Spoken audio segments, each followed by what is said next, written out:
जिस संसार में हम रहते हैं, इस संसार की एक त्रासदी यह होती है कि अच्छे लोग भी शैतान के फंदों में फंस जाते हैं।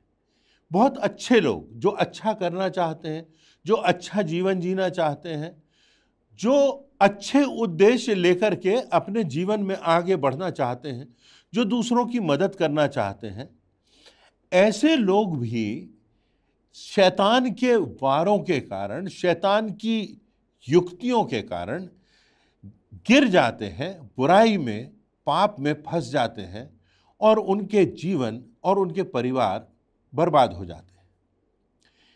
हमको इस बात के लिए हर समय सजग रहना है, चैतन्य रहना है कि हम शैतान के वारों और प्रहारों के प्रति सजग रहें और हम इस बात को स्मरण रखें कि शैतान का प्रहार निरंतर हमारे ऊपर हो रहा है। और विशेषकर वो लोग जो कि धार्मिकता का जीवन जीना चाहते हैं, जो परमेश्वर के लोग हैं, जो अच्छे कार्यों में लगे हैं, उन पर भी शैतान का उतना ही तीखा प्रहार होता है।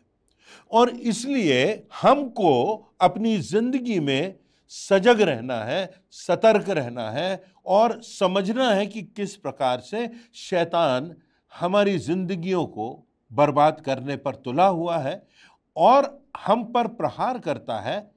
यहाँ तक कि हम समझ भी नहीं पाते कि किस प्रकार से उसका प्रहार हो गया, हम उसके शिकार हो गए, हमारी जिंदगी बर्बाद हो गई, हमारी आत्मा कलुषित हो गई और हमारे परिवार टूट गए। इसीलिए इफिसियों के 6वें अध्याय की 10वीं से 12वीं आयतों में लिखा है, निदान प्रभु में और उसकी शक्ति के प्रभाव में बलवंत बनो, परमेश्वर के सारे हथियार बांध लो कि तुम शैतान की युक्तियों के सामने खड़े रह सको, क्योंकि हमारा यह मल्लयुद्ध लोहू और मांस से नहीं परंतु प्रधानों से और अधिकारियों और इस संसार के अंधकार के हाकिमों और उस दुष्टता की आत्मिक सेनाओं से है जो आकाश में है। अर्थात शैतान की सारी सेना से, उसके लोगों से, ऐसे लोग जो शैतान के वश में आ चुके हैं, जिनके पास हो सकता है अधिकार हो, इन सब लोगों का वार हमारे ऊपर होता है, होता रहेगा और हमको सजग रहना है, क्योंकि ये युद्ध निरंतर चल रहा है अंधकार की शक्तियों से, शैतान की शक्तियों से। और हम परीक्षा में पड़ जाते हैं क्योंकि हम तैयार नहीं रहते। हम भूल जाते हैं कि निरंतर शैतान, जैसा कि लिखा हुआ है, हमको फाड़ खाने की फिराक में रहता है। पहला पत्रस उसका 5वां अध्याय उसकी 8वीं आयत में लिखा हुआ है, सचेत रहो और जागते रहो, अर्थात जागृत रहो, क्योंकि तुम्हारा विरोधी शैतान गरजने वाले सिंह के समान इस खोज में रहता है कि किसको फाड़ खाए। शैतान ने यीशु मसीह की परीक्षा ली, शैतान ने अय्यूब जैसे विश्वासी और धर्मी व्यक्ति की परीक्षा ली, शैतान ने राजा दाऊद की परीक्षा ली। हमें स्मरण रखना है कि शैतान निरंतर हमें परीक्षा में डालना चाहता है, हमारे परिवार को तोड़ना चाहता है, हमें निराश करना चाहता है, हमारे मनोबल को तोड़ना चाहता है, हमारे समाज पर प्रहार करना चाहता है। आज सारे संसार में शैतान का बढ़ता हुआ साम्राज्य है। हर कदम पर कलीसिया के भीतर देखें, चर्च के भीतर देखें तो राजनीति है, फूट है। चर्च के अगुओं की तरफ देखें, हम जिनको बड़ा संत समझते हैं, जिनके पास बड़ी बड़ी डिग्रियां हैं, जिनके बड़े नाम हैं, हम पाते हैं कि वो चरित्र उनके बर्बाद हो गए हैं, उनका चरित्र हनन हो गया है। वो कहीं पैसों के फेर में, कहीं लोभ में, लालच में, कहीं सब प्रकार के गलत आकर्षणों में पड़ गए हैं और अपने चरित्र को गिरा दिया है। फिर गलत शिक्षा देने वाले होते हैं जो कलीसिया में गलत शिक्षा देते हैं, जो प्रभु यीशु मसीह की प्रभुत्व को, उसके परमेश्वरत्व को झुठलाने का प्रयास करते हैं, बड़ी मीठी मीठी बातों से आपके घर तक पहुंचते हैं। तो ये भीतर से प्रहार है।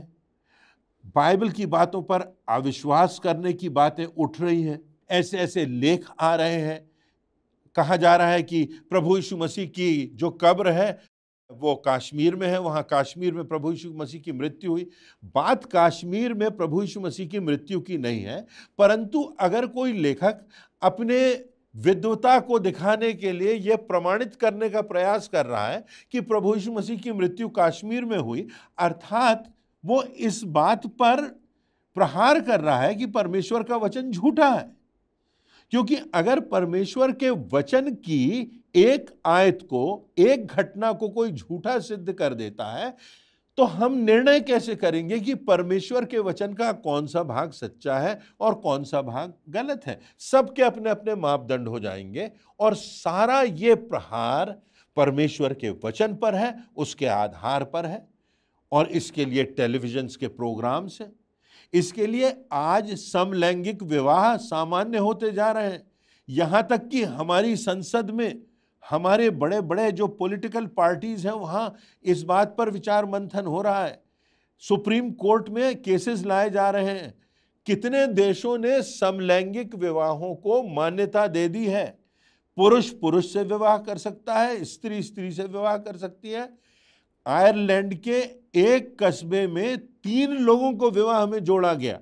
तर्क दिया गया कि जब 2 जनों का विवाह हो सकता है तो 3 का क्यों नहीं हो सकता, 4 का क्यों नहीं हो सकता था।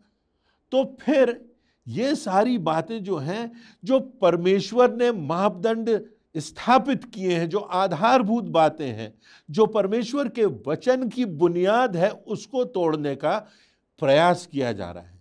क्या आप जानते हैं आजकल सर्जरीज कॉमन होती जा रही है कि जो पुरुष हैं वो सर्जरी के द्वारा उनके अंग विस्थापित करके उनमें स्त्रियों के अंग हो जाते हैं। स्त्रियों के अंग जो हैं उनमें परिवर्तन लाया जाता है और वो पुरुषों के समान हो जाती हैं। इतनी जटिल स्थिति हो रही है और अंधकार इतनी तेजी से बढ़ रहा है कि लोग, अच्छे लोग भी भटक जा रहे हैं। और जो विचित्र बात है वो ये कि बहुत से देशों में न्यायिक संरक्षण भी इन बातों को दिया जा रहा है। उदाहरण के लिए, एक हवाई दुर्घटना होती है, पता चलता है कि उसके लिए पायलट ही जिम्मेदार था, और तब जब उस घटना की जांच होती है तो पता चलता है कि आपातकालीन स्थिति आ गई, जो हवाई जहाज था वो दुर्घटनाग्रस्त हो गया। क्यों? क्योंकि उसका जो दिशा सूचक यंत्र बिगड़ गया और जो प्लेन था, जो हवाई जहाज था, वो दुर्घटनाग्रस्त हो गया। हम ऐसे संसार में रहते हैं जहां हर तरफ से, हर कदम पर शैतान का वार और प्रहार होता है। दिशा सूचक यंत्र जो हमारे लिए है वो परमेश्वर का वचन है, वो बाइबल है। अगर वचन पर प्रहार हो रहा है, परमेश्वर के मापदंडों पर प्रहार हो रहा है, जो बातें अनुचित हैं उनको उचित ठहराया जा रहा है, जहां न्याय होना चाहिए, परमेश्वर के मापदंडों के प्रति वहां न्याय हो रहा है, तो जब दिशा सूचक यंत्र अगर गड़बड़ हो जाएगा तो फिर तो सारा जीवन, हमारे परिवार, हमारे समाज, हमारे देश विनाश की कगार पर पहुंच जाएंगे। तो कुछ देर हम चर्चा करेंगे कि शैतान किस प्रकार हमें अपने जाल में फंसाता है, किस प्रकार उसकी युक्तियां होती हैं। पहली बात हम देखेंगे तो पाप को शैतान आकर्षक बना देता है। आकर्षण का केंद्र बन जाता है वो पाप। बड़ा शोरगुल हो रहा है, वहां पर युवाओं को आकर्षित किया जा रहा है। वो स्थान है जहां भिन्न भिन्न लाइट्स जगमगा रही हैं, आधुनिक संगीत हो रहा है और कहा जा रहा है जिसको जैसा मन में आए वैसा वो करे। तो ऐसे स्थान आकर्षक हो रहे हैं। कलीसियाएं जो हैं, जो चर्चेस जो हैं, जो परमेश्वर का भवन है, जो परमेश्वर का स्थान है, उसमें उतना आकर्षण नहीं रह गया। अब नई पीढ़ी के लिए और भी अधिक खतरा हो गया, क्योंकि जो शैतान है, उस शैतान ने पाप को आकर्षक बना लिया। अब आप देखिए, इसका जो ओरिजिन हुआ, इस बात का प्रारंभ हुआ, ये अदन की वाटिका में हुआ। उत्पत्ति 3:6 में लिखा है, सो जब स्त्री ने देखा कि उस वृक्ष का फल खाने में अच्छा और देखने में मनभाऊ और बुद्धि देने के लिए चाहने योग्य भी था, तब उसने उसे तोड़कर खाया और अपने पति को भी खिलाया और उसने भी खाया। तो फल जो था वो आकर्षक था, वो सुंदर था, उसमें रंग था, वो मनभाऊ था, वो टेस्टी था, वो स्वादिष्ट था। और इस प्रकार आकर्षण में, उस फल के आकर्षण में परमेश्वर का जो आदेश था वो धूमिल हो गया और इस आकर्षण में आदम और हवा फंस गए, जिसका फल आज भी मानव जाति पर प्रकट हो रहा है। और आज भी हमारा संसार जिसमें हम रहते हैं वो एक शापित संसार है। अमेरिका के एक प्रसिद्ध वैज्ञानिक ने एक उपन्यास लिखा है जिसमें उसने खरगोशों के दो समूहों की कथा लिखी है। उसमें लिखा है कि एक जंगल था, उसमें बहुत से खरगोश रहते थे। ये खरगोश संसार के सबसे बड़े साइज के खरगोश हुआ करते थे। उनके कान बड़े होते थे, उनके बाल बड़े होते थे, उनका शरीर बड़ा होता था, 20 से 25 किलो वजन होता था। उस समय छोटे खरगोशों का दल वहां पहुंचता है। उन्होंने खरगोशों को देखा और उनसे कहा, तुम इतने बड़े कैसे हो गए? बड़े खरगोशों ने जवाब दिया कि हमारे क्षेत्र में हमें बहुत अच्छे गाजर खाने को मिलते हैं। हम नहीं जानते गाजर कहाँ से आते हैं, परंतु रोज सुबह जब हम अपने बिल से निकलते हैं तो बिल के सामने एक वहाँ पर स्थान होता है जहाँ ढेर से गाजर होते हैं और वो मीठे होते हैं और दिखने में बढ़िया होते हैं और खाने में स्वादिष्ट होते हैं। इनको खाने से हमारा शरीर बढ़ जाता है। छोटे खरगोशों ने कहा कि क्या हम भी यहाँ रह सकते हैं? उन्होंने कहा, क्यों नहीं, तुम भी खुशी से रह सकते हो। ये छोटे खरगोश वहाँ रहने लगे। कुछ दिनों के बाद ये छोटे छोटे खरगोश भी उन गाजरों को खाकर बड़े बड़े हो गए। एक दिन अचानक उन छोटे खरगोशों में से एक ने देखा कि ये बड़े खरगोश अचानक से एक एक करके गायब होने लगे। अभी तक बढ़ रहे थे, अब गायब होने लगे। उस छोटे खरगोश ने कहा कि मैं इस बात का पता लगाऊंगा कि क्या राज है, कहाँ ये गायब हो जाते हैं। जब एक खरगोश जाता है तो वो वापस ही नहीं लौटता। तब वो जाता है और देखता है कि एक गड्ढा किया हुआ है और उसके पास गाजर रखे हैं। और जैसे ही वो खरगोश अब जानता है कि उस गाजर को खाने से वो बड़ा होगा, हिष्ट-पुष्ट होगा, तो जब वो वहां जाता है तो अब फंदा लगा दिया गया, अब फंदा लगा दिया गया है। और जब वो गाजर खाने को जैसे ही खरगोश जाता है तो उसको फंदे में फंसा लिया जाता है और उसका मांस ले जाकर के बाजारों में बेचा जाता है। ये खरगोश, जो छोटा खरगोश था, होशियार था, ये लौट करके आता है। तब वह अपने अन्य साथियों से कहता है, क्या तुम जानते हो कि क्या हो रहा है? हमारे दोस्त जो हैं वो क्यों खोते जा रहे हैं? क्या तुम जानते हो कि कुछ दिनों के बाद हमारे सारा दल जो है इसमें कोई बचेगा नहीं? बाकी खरगोशों को इससे मतलब नहीं था शायद कि कहाँ जाना है, उन्हें तो ये था कि भाई अच्छा भोजन खाने को मिल रहा है। परंतु जब सत्यता का पता लगा तब वो सतर्क हुए और वहां से वो भाग गए। बात यह है कि पाप को हमारे सामने आकर्षक बनाया गया है। हमारे मानसिकता में इस बात को बैठा दिया गया है कि बस पैसा कमाना है, बस नाम कमाना है। पैसा कमा लोगे तो सब कुछ मिल जाएगा, आनंद से रहोगे, संतुष्टि हो जाएगी, जीवन में जो चाहोगे वो मिल जाएगा। परंतु इस बात का ज्ञान नहीं होता कि वहां कौन सा फंदा है, कैसे आत्मा बर्बाद हो रही है, शरीरों का विनाश हो रहा है। और चाहे फैशन कह लें, चाहे ड्रग्स कह लें, ये जो कल्चर है, इस कल्चर में हमारी संस्कृति और कितने देश तबाह होते जा रहे हैं। तो हमें इस बात का ध्यान रखना है कि हमारा शरीर है, हमारे शरीर की आवश्यकताएं हैं और परमेश्वर ने अपने वचन की सीमाओं में, अपने मापदंडों में इन सब बातों को पूरा करने की व्यवस्था की है कि हमको आत्मिक रूप से, शारीरिक रूप से, मानसिक रूप से एक अच्छा जीवन मिले, शांति मिले, परिपूर्णता मिले, आनंद मिले, स्वस्थ शरीर मिले, मजबूत आत्मा मिले, परमेश्वर की निकटता का एहसास हो और हम जाने कि इस संसार में हम कुछ समय के लिए आए हैं और इस संसार के आकर्षणों में जो शैतान ने बना करके रखे हैं उनमें हम ना फंसें, क्योंकि शैतान ने आज के संसार में पाप को आकर्षक बना दिया है। दूसरी बात जो शैतान करता है वो ये कि शैतान परमेश्वर के वचन को रोकता है, हमारे हृदयों को पहुंचने से रोकता है। वह जानता है कि परमेश्वर का वचन शक्तिशाली है, परमेश्वर के वचन में सामर्थ है, परमेश्वर का वचन दोधारी तलवार है।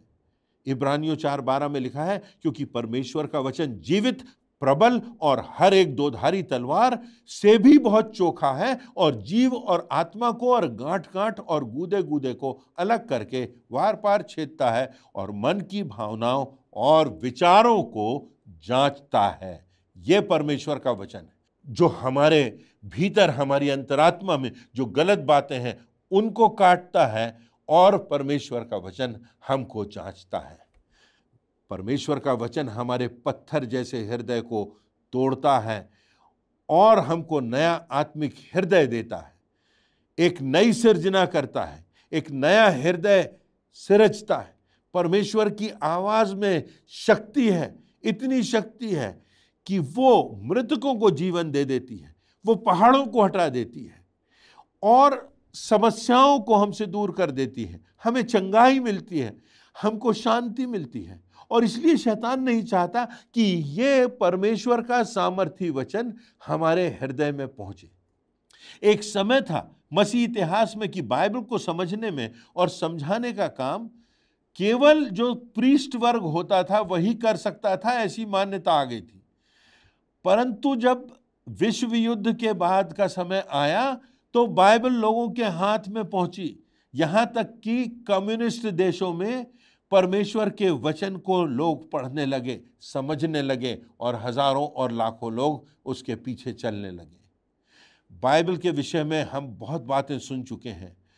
बाइबल एक संग्राम की कहानी है, एक क्रांति की कहानी है, एक बलिदान की कहानी है। ये कहानी नहीं है, ये सच्ची घटना है। ये बाइबल कैसे हमारे हाथ तक पहुंची, ये किस प्रकार से, किन संघर्षों से, कितने लोगों की कुर्बानियों को देने के बाद ये बाइबल आज हम तक पहुंची है। पर तब अब क्या हो गया है, शैतान ने हमको इतना व्यस्त कर दिया है और कहने को तो अच्छे कामों में भी व्यस्त कर दिया है। हम इतने व्यस्त हो गए हैं कि हमारे पास समय नहीं है परमेश्वर के वचन के अध्ययन करने का। हम सोचते हैं कि शारीरिक भूख मिट गई तो सब कुछ मिट गया, सांसारिकता को प्राप्त कर लिया तो सब कुछ प्राप्त कर लिया।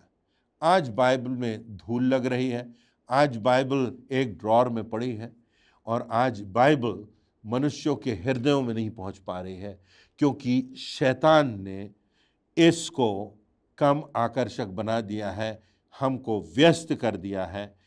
इसलिए आवश्यकता इस बात की है कि हमारे जीवन में प्रतिबद्धता हो कि हम वचन का अध्ययन करें, क्योंकि इस वचन में जीवन है, इस वचन में सच्चाई है। ये वचन हमारे जीवन का पथ प्रदर्शक है। ये वचन जो है ये मृतकों में जीवन डालने की सामर्थ्य रखता है। हमारी चेतना जब मृतक हो जाती है हमको सचेत करता है, हमारे जीवन में पाप के प्रति संवेदना पैदा करता है। इसलिए परमेश्वर के वचन को हम अपने हृदय की पटिया पर लिखने वाले हों, अपने हृदय में इसको सजो कर रखने वाले हों, इसके प्रकाश में चलने वाले हों और इसको दूसरों तक पहुंचाने वाले हों, अपने बच्चों को, अपने परिवार के सदस्यों को, अपने पड़ोसियों को इसकी शिक्षा देने वाले हों। तीसरा कार्य जो शैतान करता है वो ये कि मनुष्य को धोखे में रखता है। हम शैतान के झूठ पर विश्वास कर लेते हैं। हम सोचते हैं अभी जल्दी क्या है, अभी बहुत उम्र पड़ी हुई है, अगर हम धन कमा लेंगे तो हमको सब मिल जाएगा, अगर हमें आगे बढ़ना है तो हम कोई भी समझौता कर लें, अगर हम चर्च ना जाएं, कलीसिया से ना जुड़ें, बाइबल ना पढ़ें, परमेश्वर के भवन में आराधना ना करें, प्रार्थना ना करें, तो क्या अंतर पड़ता है? हम तो ईश्वर पर विश्वास करते हैं, हम तो प्रभु यीशु मसीह को मानते हैं, हमने तो उद्धार पा लिया, हमें अब आगे बढ़ने की क्या जरूरत? हम तो अब उद्धार को खो भी नहीं सकते, चाहे हम कुछ भी करें, जैसे मानो हमें लाइसेंस मिल गया हो पाप करने का। तो शैतान इन गलत बातों से हमको अपने वचन से दूर रखता है। इसलिए हमको विश्वास में बढ़ने के लिए, विश्वास में बने रहने के लिए वचन में बने रहना है, उसका निरंतर अध्ययन करना है, उसको अपने हृदय की पटिया पर रखना है। चौथी बात, शैतान हमें अपने उद्धार के प्रति निश्चिंत बना देता है। क्या हम पाप करें कि हम पर अनुग्रह बहुत हो? बाइबल में लिखा है उद्धार से निश्चिंत होकर क्यों कर हम बच सकते हैं। यह नहीं लिखा उद्धार को ठुकरा करके। उद्धार से यदि हम निश्चिंत हो जाते हैं तो हम कैसे बच सकते हैं? नहीं बच सकते। आज झूठे शिक्षक हैं जो हेल्थ और वेल्थ का गॉस्पेल प्रचार कर रहे हैं। आप परमेश्वर पर विश्वास कर लो, सब अच्छा होगा, धन मिल जाएगा, संपत्ति मिल जाएगी। हमको आत्मिक चंगाई की आवश्यकता है, हमको पापों से शुद्ध होने की आवश्यकता है, हमको प्रभु यीशु मसीह के रक्त से अपने हृदय को धोने की आवश्यकता है। हमारी जो प्राथमिक आवश्यकता है वो ये है कि हमें उद्धार प्राप्त हो, हमारी आत्मा का उद्धार हो। हम जानते हैं कि शरीर तो हमारा नाश हो जाएगा, पर हमारी आत्मा अनंत की है। क्या इस शरीर से मुक्त होकर जब हमारे शरीर का समापन होगा तो हमें वो आत्मिक क्षमा, वो उद्धार मिल चुका है कि हमें निश्चितता है कि हम अनंत जीवन में प्रवेश करेंगे। कितने झूठे शिक्षक कलीसियाओं में जा करके गलत शिक्षा दे रहे हैं, भरमा रहे हैं, हमको परमेश्वर के वचन की गलत व्याख्या सुना रहे हैं। कह रहे हैं प्रभु यीशु मसीह के बाद भी बहुत से लोग आए, उनको मानो, उनके द्वारा उद्धार मिलेगा। प्रभु यीशु मसीह ने कहा, परमेश्वर के वचन में लिखा है, मार्ग, सत्य और जीवन मैं ही हूं, बिना मेरे द्वारा कोई पिता के पास नहीं पहुंच सकता। तो हमको इन बातों पर ध्यान देना है, गलत शिक्षकों से बचना है। हमको ये नहीं सोचना कि अब हमारा उद्धार हो गया, अब हम कुछ भी कर सकते हैं। और उन लोगों से हमको बचना है जो हमारी आत्मा को भटकाने के लिए आज भी गली गली घूम रहे हैं और हमको भरमाने का प्रयास कर रहे हैं। तो आज हमने इन बातों पर चर्चा की कि किन बातों से हमें सतर्क रहना है और कैसे शैतान हमारे दिलों में, हमारे परिवारों में, हमारी कलीसियाओं में, हमारे समाज में, हमारे नगरों में अच्छे अच्छे लोगों को, अच्छे सोच के लोगों को और आने वाली पीढ़ी को, हम सब पर वो प्रहार कर रहा है। और इसलिए सजगता की बात है, सतर्कता की बात है। आज हमने 4 बातें की, 4 विषयों पर बात की कि कैसे शैतान हमारे लिए पाप को आकर्षक बना देता है। हमने इस बात को भी देखा कि कैसे शैतान परमेश्वर के वचन को हमारे हृदय तक पहुंचने से रोकता है।